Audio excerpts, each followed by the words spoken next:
سوال گفته اگر آلفا و بتا ریشه های مادوه باشه حاصل این کسر رو به دست بیاریم. خب ما میتونیم راحت از اینجا آلفا بتا رو به دست بیاریم. حاصل ضرب ریشه ها 3 بر آ یعنی 2 و آلفا به علاوه بتا یعنی مجموع ریشه ها منفی ب بر آ که میشه 5. صورت و مخرج کسر رو به یه بتا ضرب کنیم چون بتا مخالف صفره مشخصه چون صفر در روی معادل صدق نمیکنه پس ریشه معادل صفر نیست هیچ کدومش.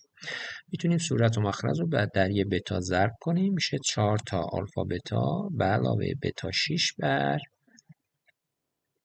5 تا بتا 3.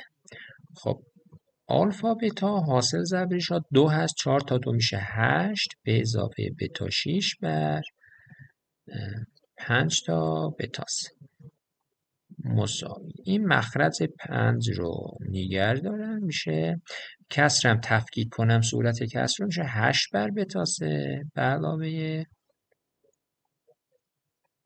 بتا 6 بر بتا 3 یعنی بتا 3 مساوی.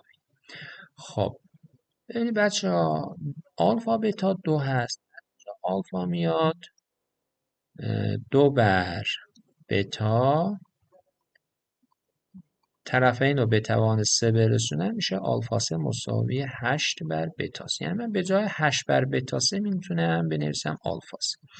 پس این میشه 1/5 آلفا 3 به علاوه بتا 3 که آلفا 3 به علاوه بتا 3 یاد اتحاد میندازه ما رو. من با یه رنگ دیگه اینو یادآوری کنم براتون. آلفا 3 به علاوه بتا 3 میشه آلفا به علاوه بتا به توان 3 منهای 3 آلفا بتا در آلفا به علاوه بتا که جاگذاری کنم مقادیر رو میشه 5 به توان 3 منهای خب این قسمت 2 هستش این قسمت 5 هستش 3 دو تا ضرب در 5 میشه 30.